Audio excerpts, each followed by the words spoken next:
যে বাঙালি জাতির কাছে বহিঃশত্রুর আক্রমণ এসে পড়ে থেমে গেছে, ইতিহাস তাই বলে বাংলাকে কব্জা করতে কেউ পারেনি। সেখানে এসে পড়ে ওই বাঙালি জাতিকে আপনি শেষ করার ব্রত নিয়েছেন।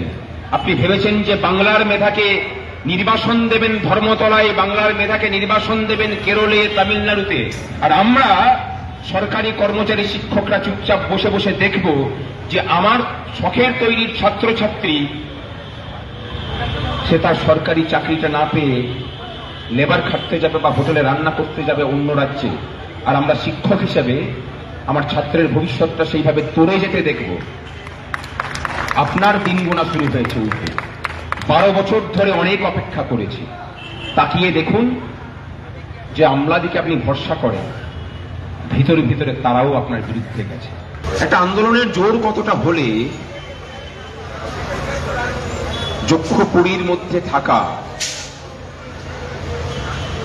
যেসব শ্রমিক দিকে দিয়ে কাজ করানো হয়, আমি যক্ষপুরী বলতে আমার সামনে 14 তলা যে বিল্ডিংটা আছে সেটার কথা বলছি,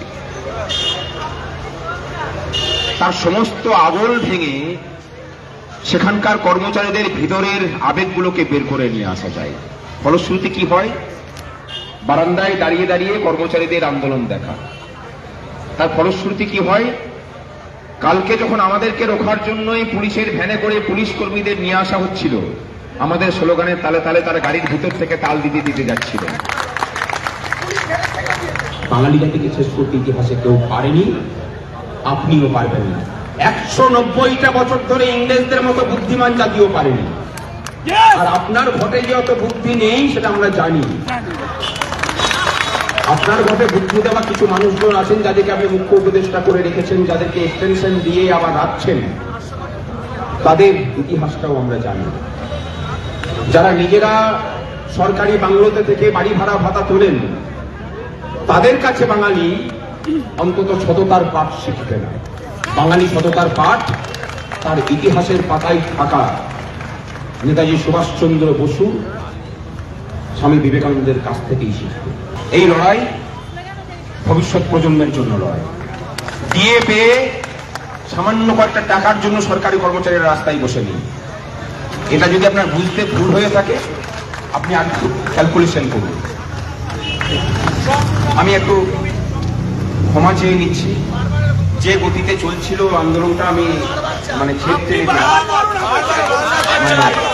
আসলে ওটা দেখে পরে আমার ভালো লাগলো বলেই আমি এলাম। আর যে একটা আন্দোলন, আমরা যখন অনশনে ছিলাম, বললে বিশ্বাস করবেন না, ময়দানে একটা ছেলে সে মেদিনীপুর থেকে খেলতে আসে, ক্রিকেট খেলে। সে জীবনে প্রথম ইনকাম করেছে 100 টাকা। আমাদের তখন ডোনেশন বাক্স রাখা থাকতো, ডোনেশন বক্সে এসে পড়ে সে প্রণাম করে দিয়ে গেল,